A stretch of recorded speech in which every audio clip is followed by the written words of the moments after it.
Hey y'all, hey. Oh, maybe there should be like a little jingle for me, you know, a little intro. Hey y'all, hey. But anywho, y'all, hey y'all, hey, welcome back. Joining me for another Tyler Perry's Ruthless review. Now, I know I'm late, which is like normal these days, I guess, but honestly, with everything that's happening in the world right now, I'm like, no one is thinking about a freaking Tyler Perry Ruthless review. You know, I've been experiencing and going through the emotions, the actions, just as much as anyone else has. And that's really where my main focus has been. Because as we already know, all lives cannot matter until Black lives do. Period. All right, but moving back into it. Okay, of course, we do have a three-part reunion. A three-part reunion. I'm sorry. We do have 3 parts to the review. Of course, the first part is always summary recap.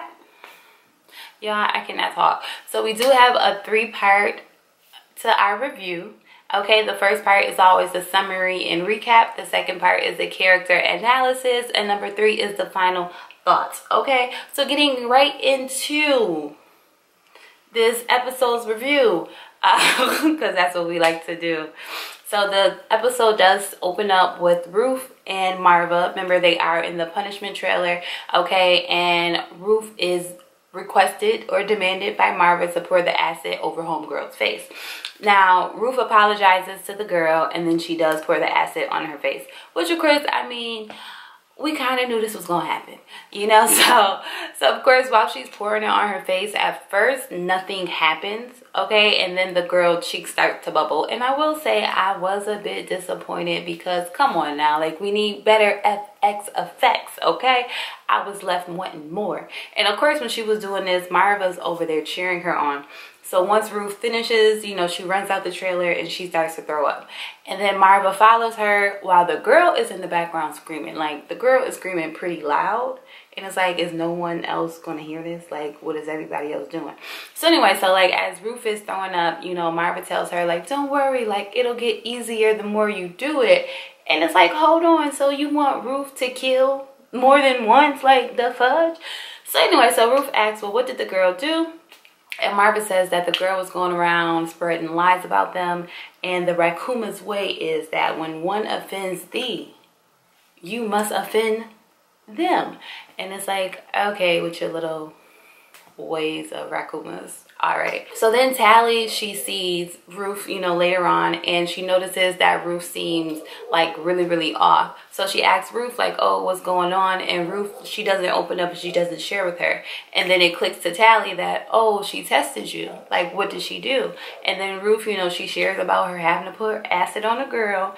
And Tally says they're going to kill her because what they do is they sacrifice the weak for the elders, and homegirl was still battling a drug problem, which is also like, ain't all y'all battling a drug problem? Because ain't all y'all on drugs? You know, all that food that y'all be taking and stuff. But anyway, so Tally said that, you know, they submit the body as a Jane Doe, and it makes them family. Y'all, I just cannot talk. I need y'all to bear with me, okay? This dog is outside barking, and I'm just in here just trying to remember what the fudge I wrote. So anyway, so I'm gonna say it again. So Tally says that, you know, the body, the unidentified body as Jane Doe, you know, it makes their family think that it's them and that they're dead. And when she said that, I'm just thinking about the Ovo people. And it's like, dang, like, they gonna go crazy, you know? Because, like, once they find out that Ruth is dead, they're gonna be like, well, what happened to Callie? Because Ruth kidnapped Callie, and if Ruth is dead, where is Callie? Which also, side note for my little Oval watchers, because you know I don't watch the Oval, but you know the people in the Oval said that Ruth dies, and like this show actually doesn't make any sense. But maybe Ruth doesn't die. Like, maybe the body that's found is the acid girl body and not Ruth's. Think about it. So yeah, so moving on with that, Sarah, okay, she goes down to meet Mac, and you know, she tells Mac, like, oh, I want Andrew home and you guys aren't doing anything, okay? Because now Sarah, you know, she didn't convince herself that the picture was photoshopped, and now she all about, oh, I love my husband and I want him to come back. And it's like, girl, always go with your first thought. But anywho, right, so, you know, she tells Mac, like, yo, you're not doing nothing, like, I want my husband back. And then she says, you know what? I know where he's at. Don't worry about it. And it's like, Sarah, did you not learn anything from the first time when you went up there? Like, you trying to say you won't go down there again? And mind y'all, it's only been like 3 days, okay, since Sarah done popped up. Now, I know y'all ain't noticed it because we are on episode 11, but literally it's been like 4 episodes for 1 day. Like, I promise you. Keep your eyes open. So she says that, and Mac tells her, like, no, you can't go down there, and Sarah says, okay. But the way she said okay, it was the okay that translates to, I'm gonna do what I want to do. Bye. Right? So she walks out, and Mac, he calls Brian to let him know, like, yo, I need to get a car on Sarah to follow her because Sarah may be coming up there to the cult. So then Brian says, you know what, I have to go down to the cult anyway because I need to ask some follow-up questions. You know, I need to catch them off guard. And Mac is like, no, you shouldn't do that because you don't have any backup. And then, you know, Mac, he decides to let Brian do what he want to do. And it's like, Brian, like, I know you are the top on your game, okay? And you're, like, very, very smart. But what the fudge, Brian? This ain't smart. Like, you acting like Lynn. The fudge? Lynn calls Daikon, which is very confusing because it's like, girl, you still got this piece of paper? And also, like, as many times as you didn't call Daikon, like, why do you not have his number memorized? Okay, so anyway, so Lynn calls Daikon, and of course they do their usual dance, which is, oh, are you ready to join us? No, I'm not ready. So anyway, so they do that and whatnot, and then Daikon says if he asks the highest to allow Lynn to come and visit for a weekend, would she? Right? And when he says this, like, Lynn, she pops up being like all caught off guard, and it's really confusing because didn't y'all literally have this same conversation 2 episodes ago? You know, and also since we're here, what happened to the little visitors weekend, okay? Because ain't that why Lynn was over here trying to cause a fight so she could leave? Like, come on, Tyler, come on, writers, which is Tyler, like, we need consistency.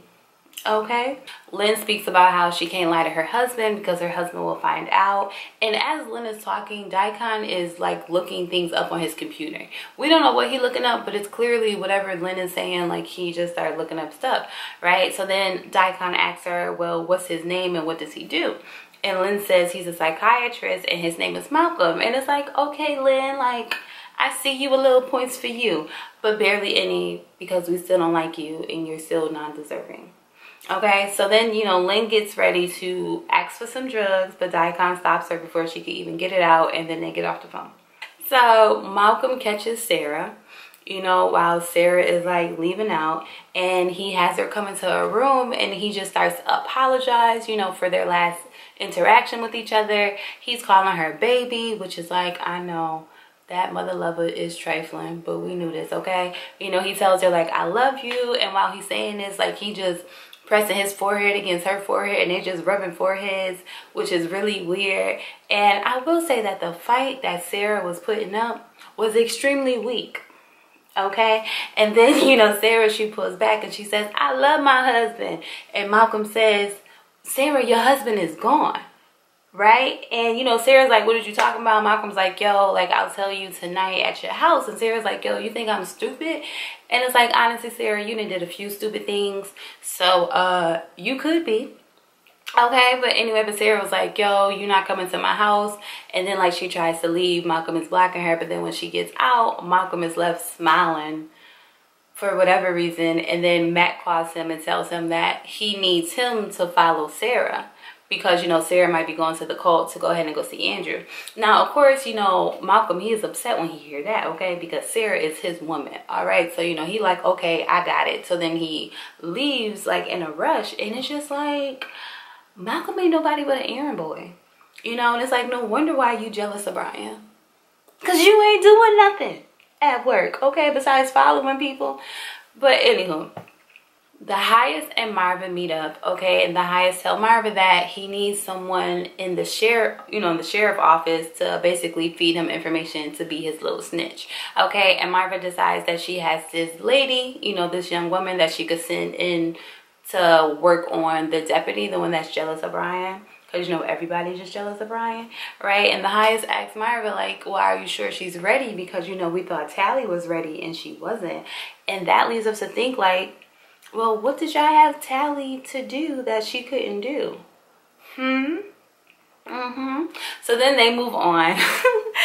Okay, and Sin shows up at Lynn house, and Lynn has an attitude. Okay, and Lynn ends up telling Cynthia that she is leaving Brian.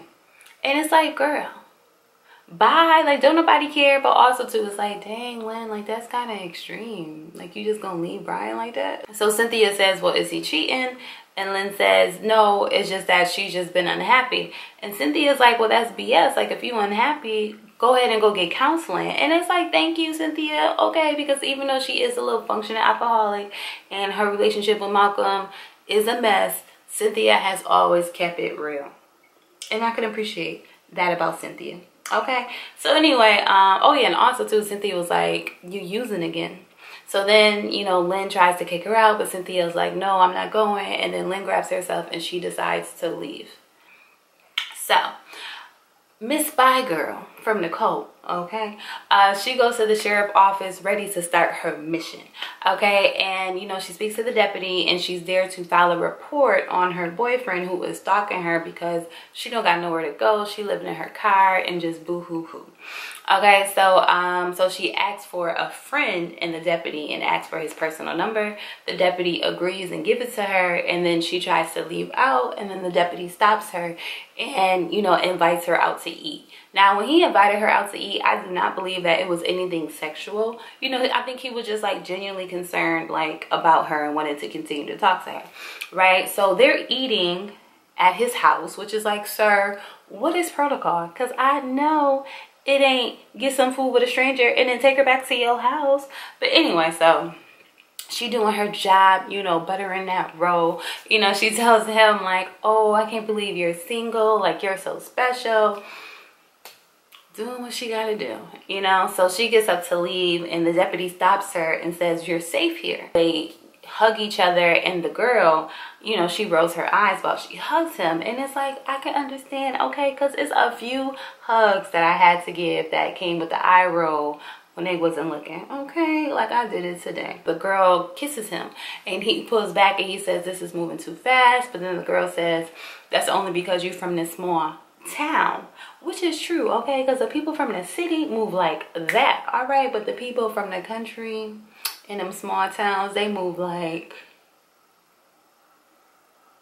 that, okay. So what I will say for him is that he did a great job, okay, because while he was getting his he was giving us emotions, okay. I felt like he really was getting that so he didn't clap for him. So back at the punishment trailer, Ruth leaves to go and, you know, check up on the acid girl. But when she comes into the trailer, she finds Daikon there. And Daikon says it is against the rules for you to come back out here, you know, checking up on her, right? And then he grabs Ruth's face and he just like stares at her. But when he grabs it, which was like very aggressively, but he grabs it like real sexual tension-y, you know? And it's like, okay, Daikon, like that's my boo. Hey. So he grabs her and, you know, he says, are you disrespecting me? And then he lets her go. And then he turns away from her and it's like, get out. So Ruth turns to leave, but then she stops because she realizes like, oh, wait, this is my moment. Okay, so then she turns around and she tells Daikon to please hold her because she's never done this before, right? And Daikon's like, yo, no, like, get away from me. So then Ruth goes closer and then she feels his and she was like, oh, that's why you couldn't hold me, right? So then Daikon is like, yo, let go of me. But while he's saying it, you know, he has his nose pressed to her nose with his mouth open. And it's like, I don't understand about the men on this show, because first we got Malcolm over there rubbing foreheads with Sarah, and now we got Daikon rubbing noses. Like, what is we doing? So Ruth was like, I'm carrying your baby.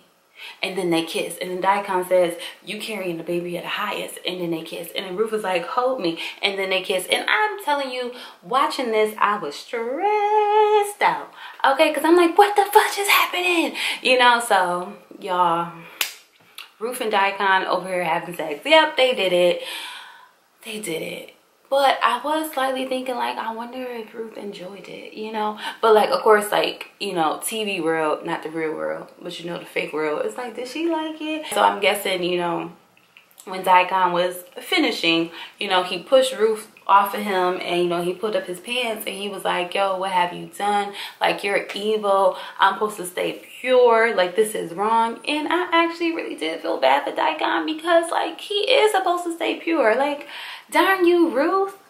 The fudge. Ruth was like, I love you. And of course, when she said that, that totally caught Daikon's attention, you know, rising his little one little eyebrow that he had, or whatever. And he was like, you don't even know me. And Ruth was like, I know you're special. I love you. You know, she said that the Rakumas, like, you know, they teach us that love has no boundaries. Love is not evil. It has no sex. It has no gender, which is very confusing.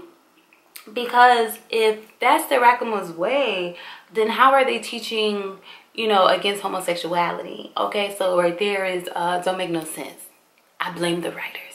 Okay, so moving on. Honestly, what I will say is that this conversation did go on too long. Like, it was a lot of, like, repetitions.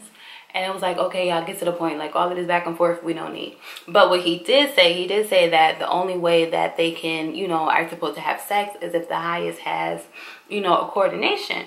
And with that, I'm confused because I was like, you mean like that gang rape that y'all did to, like, Ruth? So they're, like, face to face, like, very close to each other. And Daikon is just, like, staring, you know, at her, and no one is saying anything. Because honestly, this whole scene, like, Daikon was really torn up. Okay, he was stressing and stuff. And honestly, too, it's like, I feel like he slightly does like her. You know, he's just, like, trying to process his emotions. So then, out of nowhere, he punches her. But I won't say out of nowhere, because he did make a face before he hit her. It was like the, and then he hit her. And it's like, when I seen the, I was like, oh, he about to hit her, which he did, right? And as soon as he hit her, Marva opens the door and he says, don't say another word. And then Marva says, what's going on here? And then it goes off. But what I will say is that it is not clear on why Daikon hit her. Okay, because, you know, he could have seen Marva coming in, like, through the window, and then he panicked and he was like, oh, let me hit her, you know. Or he could have been planning to hit her because he realized that this has gone on too far and she wouldn't shut the F up, which was, like, messing with his mind, you know, processing. So we don't know which one, but, you know, we're gonna find out. So now we have the character analysis, and first we have Ruth. And honestly, just poor Ruth, you know. But then honestly, do I really feel that way? Because she knew all of this was a gamble, all right? And she was so confident and just so ready for it. So yeah, I take that back. But it is very good that she did not kill the girl. You know, that's great, because now, like, she doesn't have to wear that title, you know, on her conscience.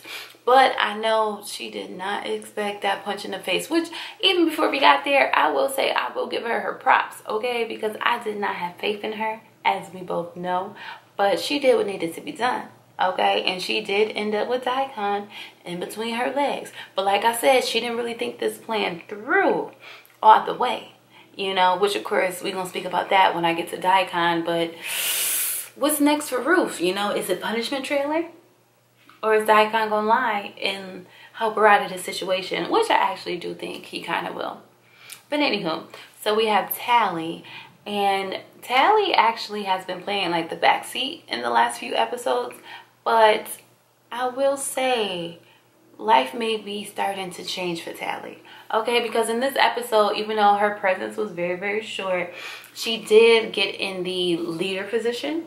You know, if that makes sense, because, you know, she shed the wisdom with the whole, oh, the girl gonna die and blah, blah, blah. And then also, too, like, she had to snap Ruth together, even though she kind of didn't snap her together, but she tried. But, you know, she was like, yo, get it together, right? And now, like, depending on what Ruth's future is, because, you know, if Ruth goes to the punishment trailer, or if Ruth is, like, demoted because of what happened, you know, or take, like, a few step backs, it's like, ooh, Tally, are you going to take some steps forward since Ruth kind of fell back?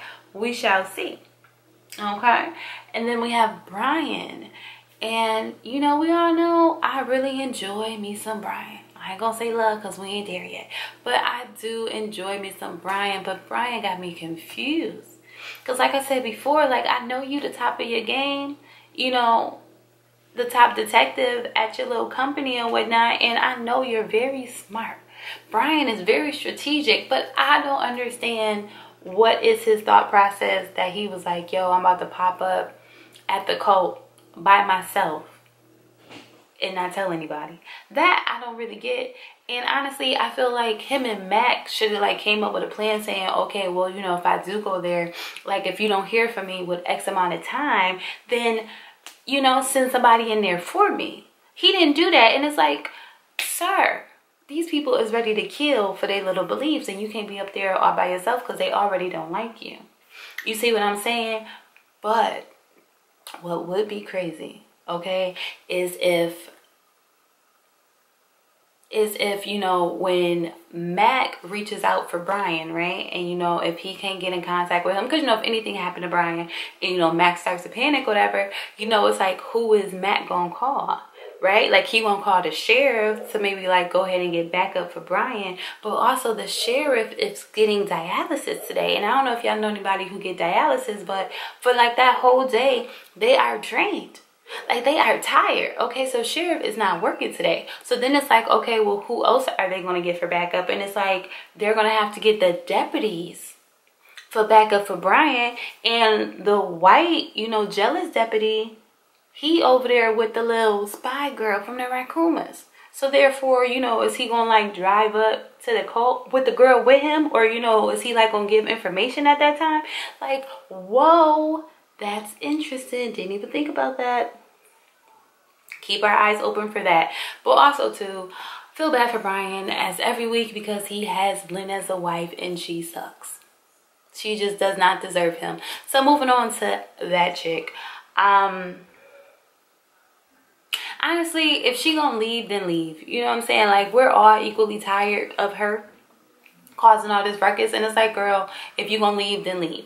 All right, bye. Even though I will say it is crazy, okay, if Lynn was to leave, you know, like her house and like basically, you know, run to the cult, like that'll be absurd. Because like if she goes to the cult, right, while Brian is going to the cult, or like if she's there and then like when Brian pops up and like they see each other, you know how intense that would be. Because yeah, you know, Brian does really good with, you know, keeping like calm in stressful situations. But if he was to see his wife there, I don't know if he could keep his cool. I don't know, but we shall see. Okay, and of course we have special mention little Miss Sarah, because she acting up again. So the last time I mentioned her, she was being a fool, and guess what, she's still being a fool. All right, I don't understand what her motive or her reasoning or her plan is with this whole, oh, I'm gonna pop up at the cult again to go ahead and get her man, because the last time she did that, it didn't work out, you know. And then also too, she says that, oh, she want to go there just to make sure he's okay. Like, she literally was there, like I said before, like 3 days prior. Like, you spoke to him, he said he was good. Like, what do you expect to be different with this outcome? Like, you're gonna go there, okay, and the same thing is gonna happen, if not worse. All right. And then also too, like, why would she even want to go back? Like, Andrew said, girl, you're in danger. And then Max said, girl, you could die, but you're okay with just doing this anyway. Like, I honestly cannot stand people like this. It just doesn't make any sense. So, a mess. But then also too, like, I actually don't think she's gonna get fired with little jealous Malcolm on her tail, but we shall see. So Daikon, honestly, y'all, I feel bad for Daikon, okay? And I really feel like I said before, Ruth did not think this plan out at all, okay? All Ruth was thinking was, oh, I'm gonna have sex with Daikon and then I'm gonna get him to fall in love with me, which honestly is a junior level thinking process, okay? So clearly, Ruth, you wasn't ruthless in the street because you thinking too small. But anywho, the reason why she didn't think this through is because, one, as Tally said, oh wise one Tally, that Daikon is in love with the highest. And then secondly, Daikon actually believes in following the rules. Okay, like, Daikon won't do anything unless he gets permission from the highest. All right, so, you know, Daikon keeping this secret, you know, like, you know, if he was to keep it, because we don't know. But anyway, but like if Daikon keeps the secret, I feel like it's going to eat him up inside, you know, like with guilt, because he knows that, like he said, you know, he's supposed to be pure. You know, he's not supposed to do this. Like, it's going to eat him up inside. And then also, too, like, he's not even really going to blame Ruth, because, like he said, he was like, you're a woman. Like, you don't know what you're doing. Would sound like he gonna take responsibility. And then also too, like, I don't believe that he's going to be able to be around the highest, you know, keeping it secret, because he gonna be in his mind thinking like, oh, the highest is gonna see right through me any second. Like, homeboy is just gonna be traumatized. Hold on, throat is scratchy, boo, scratchy. Ain't this cute? But anyway, but saying all that, I do actually believe that Daikon will, you know, cover up, you know, for him and Ruth, you know, with Marva. I believe that he could just say like, oh, I hit her because, you know, Ruth came in here checking up on the girl, and that's against the rules, so I hit her. Which actually, I mean, to me, I don't know, I'm not in the cult, but, you know, it doesn't seem like that would be like a big punishment thing, and I don't really think that she would have to go to the punishment trailer. But then again, I'm just over here talking. I don't really know, but we gonna find out, okay? And then with the highest, honestly, I'm tired of the highest. I think I'm actually tired of like 75% of this cast, okay? But anywho, I'm tired of the highest because literally every day this man is just shaking up. Every freaking episode. Like, I'm tired of him being stressed. I'm tired of him being scared. Like, sir, get the fudge over it, okay? But what I will say is that this episode did not add to any character development for him, so we just gonna move on. Even though, if Brian was to show up, and the highest is in the state that he is in, maybe this is gonna be the time that they try to take out Brian. It's time for my final thoughts. So honestly, this episode was a lot, I will say that, but also this is what I asked for, okay? Because last week at the end of my review, I did say, Tyler, I'm gonna need some action because this is starting to slow up, and he gave me what I wanted. So yay. And honestly, even though I do have complaints, you know, minor complaints with like the, you know, with the story, the writing, you know, there are inconsistencies. And honestly, I definitely feel like that scene with the acid being poured could definitely been done better, as well as the aftermath of the sex scene with Ruth and Daikon. I definitely think that was like very repetitive, and it just went on too long at some points. But these next few episodes is where the juice is about to be poured and squeezed. Or squeezed and poured, okay? And that's only because we have so much to see. Like, what is Daikon going to tell Marva? Like, what's going to happen to Ruth? Like, is this a moment where Tally is going to step up and shine? You know, like, is Brian going to go to the cult and see Lynn there? Like, where did Lynn run off to? You know, what's going on with Malcolm and Sarah? Like, it's a lot. Because honestly, it seemed like everybody is running to the cult. And it's like, well, when y'all get there, what's about to happen? So honestly, I'm definitely excited. If I had to rate the episode, I would do an 8.74, you know? And that's really because, yo, that scene with Daikon and Ruth had me stressed, okay? I didn't know what was about to go on. I just couldn't believe what I was seeing, okay? But anywho, I'm definitely excited for the next episodes, as I always am. Okay, thank you guys for coming and watching me. All right, y'all come back now. You're here.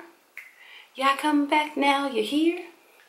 Yeah, I don't know. I was trying to do maybe an outro, you know, because the intro, hey y'all, hey, and then like with outro, y'all come back now. You're here. I don't know. We shall see. But anyway, Black Lives Matter. Okay, stand for something or else you fall for anything. And thank you guys for watching, and until the next one, bye.